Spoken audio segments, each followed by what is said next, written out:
Rise and shine! Mga ka-RSP, narito na po ang gabay patnubay panalaat prediksyon ngayong araw ng Thursday mula kay Master Hans Kua.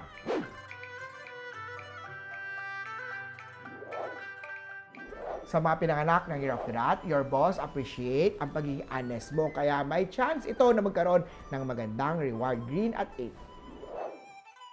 Kay Ox naman tayo, may nagtatago ng lihim. Honesty saves love, kaya wag ka na maglihim.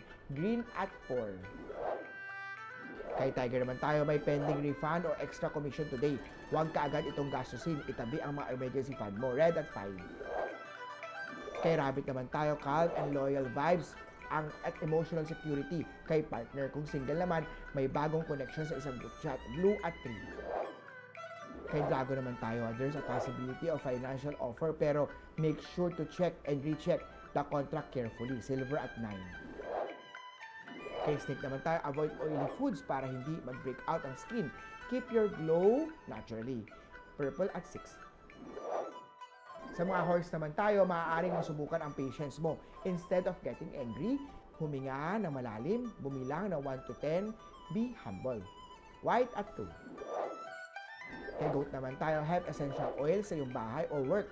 Aromatherapy helps you alis ang mga pangtanggal ng mga stress. Yellow at 7.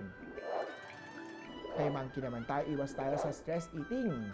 Very unhealthy ito. Pwedeng mag-apekto rito ng moral. Think positive at happy thoughts lagi. Green at 1. Kay Rooster naman tayo, it's favorable day for job interview or business talks. Ihanda lahat ng requirements. Red at 4. Kay Dog naman tayo, sincere ang iyong partner pero wag masyadong possessive. Blue at 8. Kay Pig na tayo, good energy today for closing deals at purchases. Red at 5. Muli po, ito po yung gabay lamang mula kay Master Hans. Nasa limang kamay na salalay ang inyong tagumpay. Kaya always think positive at manifest ang success. Mga ka-RSP,